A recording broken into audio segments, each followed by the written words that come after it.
Bonjour à tous, et voici donc le 49e épisode de Legality Times. Alors, je sais que la spéciale, la surprise que je vous avais promise, n'est-ce pas, se fait désirer. Elle était prévue pour la 50e, il va falloir encore être un petit peu plus patient. Elle tombera tout à point pour la 51e, juste après le Mobile World Congress. Petit indice, je ne vous dis que ça. Quel peut être bien le rapport entre le salon du mobile et le droit immobilier? That is the question. Bon. Bien, j'avais hésité entre deux sujets aujourd'hui. Le premier qui était celui des SCI. Alors, c'était possible de monter une SCI en Espagne, savoir si c'était possible pour une SCI française d'investir en Espagne. Ça sera le prochain. Un sujet qui est récurrent. Aujourd'hui, question liée au baux d'habitation. Question liée aux problématiques de propriétaires et aux locataires problématiques, justement. Alors, j'ai un bail, je suis propriétaire, j'ai un bail d'habitation avec un locataire. Le bail expire. J'ai donné en bonne et due forme congé à mon locataire, non pas en lui disant que son bail était résilié, mais en lui écrivant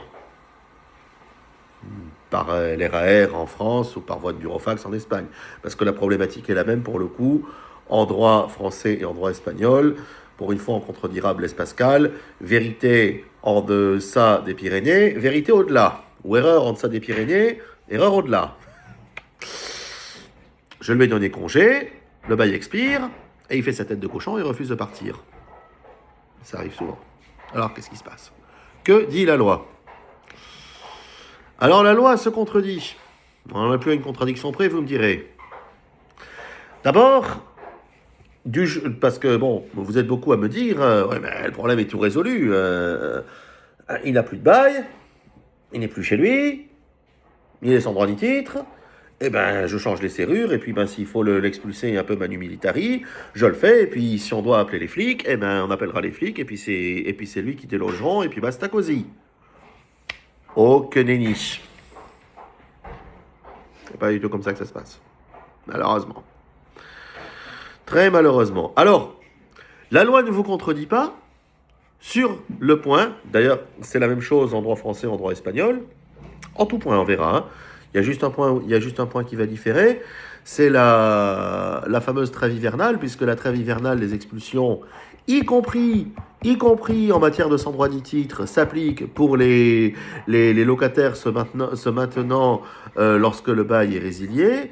La trêve hivernale qui existe en France et qui n'existe pas en Espagne. C'est le seul point divergent. Pour tout le reste, c'est pareil. Donc, la loi française comme la loi espagnole sont d'accord avec vous, propriétaire, dans le sens où votre locataire qui refuse de partir est bien sans droit ni titre. C'est-à-dire que son bail ayant expiré, il n'a plus de bail en vigueur, donc il est bien sans droit ni titre. On est d'accord. Vous allez me dire, il n'est plus chez lui. Bah si. Bah si. C'est-à-dire qu'il peut se prévaloir de la qualité de domicile du bien, sur lequel il est devenu, cas échéant, sans droit ni titre. Attention, je parle bien des situations où vous avez donné congé en bonne et due forme en expliquant que le bail n'était pas renouvelé.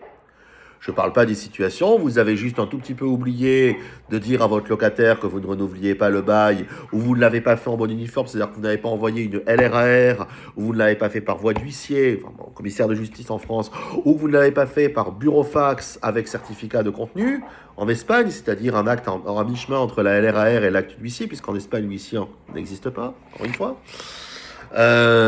Donc c'est une LRAR dont le contenu est certifié par un agent de justice. Et dans un délai, encore une fois, de 2 mois. C'est-à-dire que vous avez 60 jours avant la date d'expiration du bail pour dire expressément le bail ne sera pas renouvelé. Sinon, il est tacitement reconduit en France et en Espagne. Donc on parle bien de ces situations-là. Il est évident que si vous n'avez pas fait les choses correctement, ou que si vous dites je résilie le bail, mais que vous le faites hors délai, ou si vous dites je résilie le bail, mais que vous le faites de façon abusive, euh, la, la, le bail continuera de courir. Donc la personne ne sera pas sans droit ni titre. Encore que si vous résiliez le bail de façon abusive, vous pouvez considérer, vous, à bon droit, que vous avez résilié votre bail. Et après, ça sera pour le coup à votre locataire de vous assigner en expliquant que le bail a été résilié de façon abusive, à faire rétablir ses droits par un juge de façon à ce que la résiliation du bail soit annulée en justice. Mais bon, votre bonne foi est présumée. Mais non. Là, on parle bien de situation où votre bonne foi, alors là, pour le coup, votre bonne foi est également présumée, c'est-à-dire vous avez dit en bonne et due forme à votre locataire que vous ne renouvelez pas le bail. Il fait sa tête de cochon et refuse de partir. Eh bien, il est chez lui. Et il peut se prévaloir de la notion de domicile et donc de l'inviolabilité du domicile pour expliquer qu'il est chez lui, même s'il est sans droit ni titre. Alors, il n'y a pas de solution miracle, hein. Parce qu'il est clair qu'en partant de là, si vous le délogez de force, vous dormez le soir même en prison, hein. Lui, il continuera de dormir chez vous, et puis vous irez dormir en prison. Donc, il n'y a pas de solution miracle. Il faut agir tout de suite, de la bonne façon. C'est-à-dire qu'il faut saisir le juge en référé. Il n'y a qu'un ordre du juge qui le sortira, dites-vous bien cela. Ou une négociation bien menée par un bon médiateur. Chez Trébuchet Lawyers, par exemple. Et autrement, il n'y a qu'un ordre du juge, même s'il est sans droit ni titre, qu'il sortira. Donc, de la même façon que le diable se cache dans les détails, les premiers écueils à éviter sont aux premières heures de la situation. Donc, il n'y a pas 36 solutions. S'il refuse de partir, le lendemain, vous engagez un référé, une procédure en référé injonction en France, de façon à donner pour injonction à votre locataire de quitter les lieux, qui ne marchera d'ailleurs qu'en dehors de la trêve hivernale, ou bien, en Espagne, vous engagez un desahucio por precario, qui est différent du desahucio por falta de pago, c'est-à-dire de procédure d'expulsion pour sans droit ni titre, différente de la procédure d'expulsion pour défaut de paiement, et vous demandez en référé medida cautelar ou medida cautelarissima inaudita parte, selon la gravité de la situation, c'est-à-dire la cautelarissima inaudita parte, c'est si vous avez en outre la commission d'un délit, donc c'est davantage applicable à des situations de squat.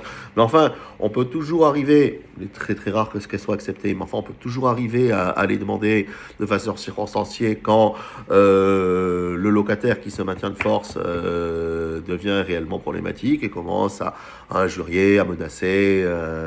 On peut imaginer les noms d'oiseaux qui fusent lorsque la personne se présente. Voilà, vous êtes plus chez vous, le contrat est terminé, vous partez et puis la personne veut se maintenir. Il faut savoir qu'encore une fois, si vous êtes face à votre locataire problématique, que ça s'envenime et qu'il appelle la police, c'est à lui qu'on va donner raison. Donc, évitez le contact direct, n'est-ce pas? Si ça doit s'envenimer. Et engagez directement une procédure en demandant en référé un contrôle d'accès à la propriété. C'est-à-dire que, alors, je vous garantis pas du tout qu'on vous le donnera, hein, mais alors c'est pas sûr que si on le demande, le juge vous le donnera. Par contre, c'est sûr que si on ne le demande pas, vous ne l'aurez pas. C'est-à-dire qu'à partir de là, vous avez le droit de monter un contrôle d'accès. Ce ne sera pas la police qui le fera, c'est vous avec une société de sécurité privée. Et à partir du moment où la personne sort, elle ne rentre plus. Si elle ne justifie pas d'un bail en vigueur, elle ne rentre plus. Voilà. Il n'y a que ça. Il n'y a que ça, ou alors une négociation bien menée, c'est-à-dire que en amont de vous résiliez de la même façon que lorsque vous résiliez le contrat, lorsque vous annoncez que le contrat ne sera pas renouvelé. Déjà, vous l'annoncez dans les temps. Annoncez-le confortablement. délai de 4 mois. La loi vous dit 2, vous en prenez 4. Et puis au bout de 2 mois, vous réitérez. Et puis 15 jours avant, vous prenez contact avec le locataire en disant voilà comment est-ce qu'on s'organise. Et analysez son comportement. Si le locataire déjà prend les devants et engage un avocat, bon, eh ben, vous engagez vous-même un avocat, et puis l'avocat se met en rapport avec celui de votre locataire et vous prenez les devants, de façon à éviter les situations de blocage. La meilleure façon de le faire, c'est cela. Il n'y a pas 36 moyens ni solutions, hein, et vous anticipez et vous faites en sorte que la personne sorte au moment voulu, ou si elle a besoin d'un délai supplémentaire, bon, eh ben, vous lui accordez, mais que tout ça soit évidemment mis par écrit en bonne et due forme, enregistré en bonne et due forme, idéalement officialisé par devant notaire. Vous faites un acte de manifestation en Espagne, où vous faites authentifier votre signature par devant notaire en France, hein, et tout, encore une fois, réside dans la prévention. Mais le clash, le jour de la sortie, attention parce que ça peut très mal se terminer. Donc, prenez les devants, négociez, et si malgré tout la personne se maintient, il n'y a pas 36 solutions, vous engagez un référé dès le lendemain. Voilà. Et vous l'engagez en demandant des mesures conservatoires. Encore une fois, c'est pas du tout dit. Je connais la jurisprudence barcelonaise, elle n'est pas très bonne là-dessus. Hein. Au Baléares non plus. Hein. On n'aime pas les propriétaires terriens en Espagne, hein, gouvernement de gauche, là. Pourtant, c'était le pays de la propriété privée, hein. C'est fou, hein. C'est le pays de la propriété immobilière, hein. Et pourtant, ici, j'ai connu le temps pas si éloigné où on ne plaisantait pas avec la propriété privée dans la péninsule, hein. Et même dans certaines campagnes, on avait le coup de poing et la gâchette facile, hein. Croire que ce temps-là est relégué au temps de la fronde et de l'arquebuse. Pour le coup de poing et la gâchette, bon, c'est heureux, j'allais dire. Encore que, vous trouvez un cambrioleur chez vous, vous êtes en état de légitime défense. Hein, quoi qu'on vous dise. Enfin, c'est encore une autre question. Qui a été abordée d'ailleurs, je crois, oui. Donc, demandez les bonnes mesures conservatoires. Ici, la saisine du parquet n'est pas automatique, même s'il y a commission d'un délit. Donc, engagez un avocat qui aura le réflexe de saisir le parquet, la fiscalie. Attention, faux amis, la fiscalie, ici, ce n'est pas le fisc, c'est le parquet. Et qui fera en sorte que, si vous avez en face de vous quelqu'un qui commence à avoir un comportement délictuel, que ça soit retenu à sa charge, de façon à faciliter sa sortie et son expulsion. Ça paraît évident, ça devrait être évident en tout cas, hein, quand vous avez quelqu'un en face de vous qui, non content de plus avoir de contraint un comportement délictuel à votre endroit ou à l'endroit de tiers, ça devrait être évident que son expulsion devrait s'en trouver facilité, mais c'est loin d'être le cas. En tout cas, si vous ne faites pas le nécessaire, c'est loin d'être de votre propre initiative. Le ministère public ne bougera pas en France. Hein. Et alors en Espagne, encore moins. Donc, c'est dingue, mais c'est comme ça. Donc, ayez les bons réflexes dès le départ et surtout, anticipez. Voilà. C'est tout. Je vous dis à bientôt, la semaine prochaine. On parlera des sociétés d'investissement et des SCI. Vous allez voir que là, pour le coup, on est sur un schéma qui est radicalement différent entre la France et l'Espagne. Portez-vous bien et à dimanche prochain.